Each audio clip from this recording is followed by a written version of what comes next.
योगेन चितस्य पदेन वाचं मलं शरीरस्य च वैद्यकेन योपाकरोति प्रवरं मुनीनां पतञ्जलिं प्राञ्जलिरानतोषे आवाहो पुरुषाकरं शङ्खचक्राशिधारिणं सहस्रशीर्षं श्वेतं प्रणमामि पतंजलिम्।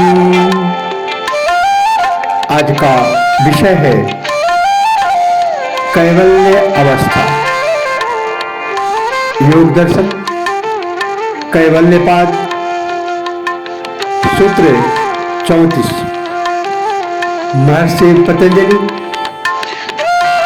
कैवल्य अवस्था के विषय में बताते हुए कहते हैं, पुरुषार्थ शून्यानां गुणानां प्रतिप्रसव कैवल्यम स्वरूप प्रतिष्ठा वा चेति शक्तिरिति।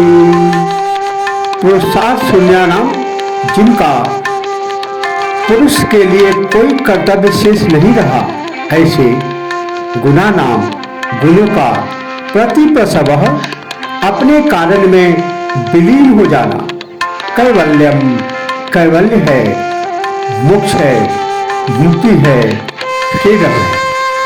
वा अथवा इति, यूं कहिए कि चित्त शक्ति दृष्टा का स्वरूप प्रतिष्ठा, अपने स्वरूप में प्रतिष्ठित हो जाना कैवल्य है।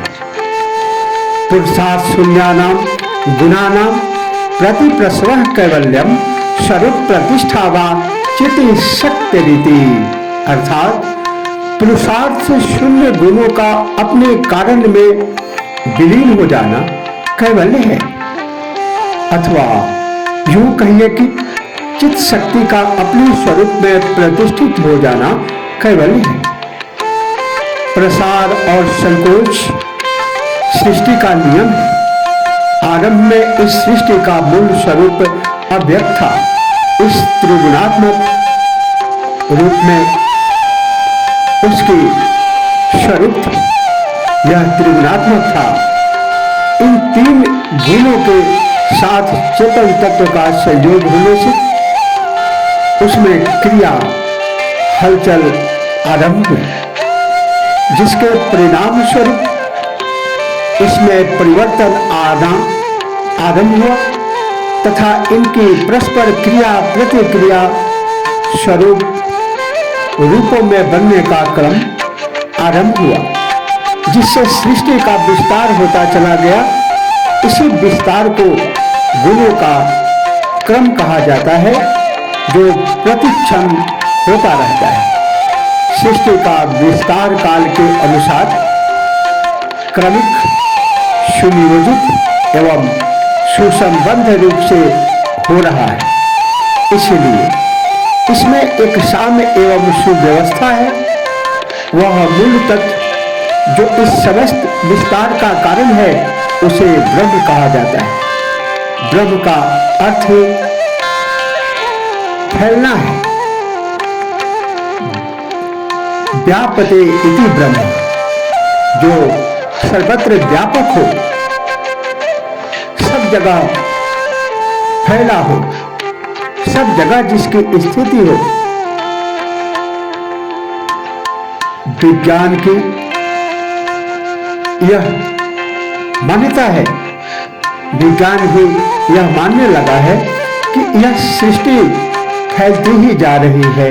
जिस प्रकार फूगे को फुलाया जाता है, उसी प्रकार उसका फैलना जारी है, किंतु इसके फैलने की एक सीमा है, जिसके बाद इसमें पुनः संकोच आरंभ होगा। यह ब्रह्मांड फैलता जा रहा है, एक सीमा के बाद इसमें पुनः संकोच की प्रक्रिया प्रारंभ होगी एवं वह अपने मूल स्वरूप में आ जाएगा। योग भी यही कहता है कि इन गुणों में समय के अनुसार क्रमिक परिवर्तन होता है, जिसे सृष्टि निर्माण की प्रक्रिया कहते हैं। इसी से सृष्टि का निरंतर विकास हो रहा है तथा जब यह क्रम बंद हो जाता है तो सृष्टि पुनः सिमटकर अपने मूल स्वरूप में आ जाती है। इसके बाद पुनः नई सृष्टि का क्रम आरंभ होता है। योग की यह मान्यता आज वैज्ञानिकों द्वारा भी पुष्ट हो रही है। योगी जब अपने भीतर के इस विस्तार क्रम को रोक देता है तो उसकी समस्त वृत्तियां सिमटकर चित्त में विलीन हो जाती है। यह चित्त वासना एवं अपनी क्रिया शक्ति के गुण के द्वारा चेतन से संयुक्त होकर विस्तार को प्राप्त होता है। यह सारा अविद्या के कारण होता है। जब योगी इसको तथा चेतन आत्मा को भिन्न भिन्न भली प्रकार से जान लेता है तो उस अविद्या का नाश हो जाता है जिससे प्रकृति और पुरुष का संयोग हुआ था। इस अविद्या नाश से ये तीनों गुण पुरुषार्थहीन हो जाते हैं क्योंकि चेतना के बिना यह जड़ प्रकृति निष्क्रिय ही है। इस स्थिति में यह चित्त अपने गुणों में विलीन हो जाता है अर्थात वह प्रभावहीन हो जाता है। जब प्रकृति तत्व उस योगी से पृथक हो जाता है तो शुद्ध चैतन्य आत्मा ही शेष रह जाती है तथा वह अपने इसी स्वरूप में नित्य स्थित रहता है। यही उसका वास्तविक स्वरूप है जिसे वह प्राप्त कर लेता है। फिर उसका न कोई जन्म है न मृत्यु, वह सदा के लिए ब्रह्म स्वरूप ही हो जाता है। यही उसका कैवल्य अथवा मोक्ष। जहां से आया था वहीं पुनः पहुंच गया। यद गत्वा न निवर्तन्ते तद्धाम परमं मम। गीता अध्याय 15 श्लोक 6।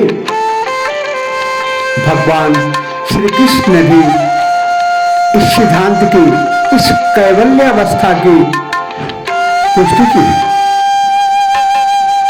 सृष्टि की गति वृत्ताकार है, इसलिए जहां से आरंभ हुआ था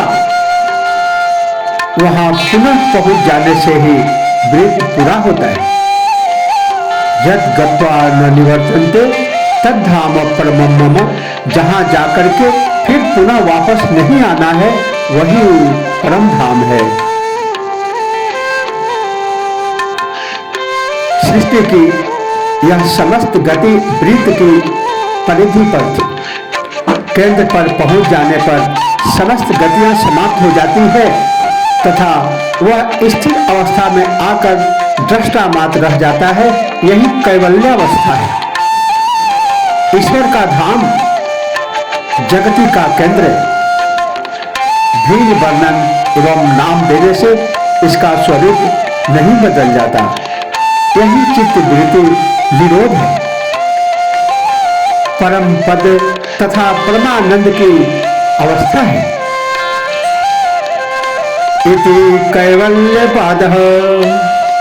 महर्षि पतंजलि कृत पातंजल योग सूत्र योग दर्शन का यह अंतिम सूत्र संपूर्ण हुआ।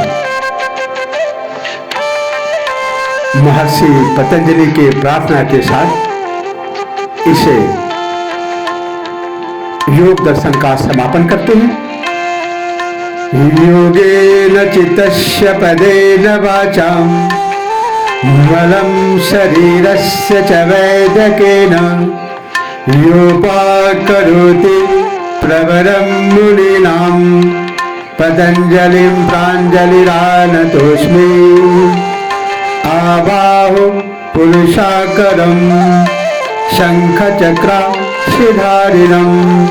सहस्रशीर्षं श्वेतं प्रणमामि पतंजलिम्। इसी के साथ ओम नमः शिवाय। जय श्री कृष्ण। हर हर महादेव।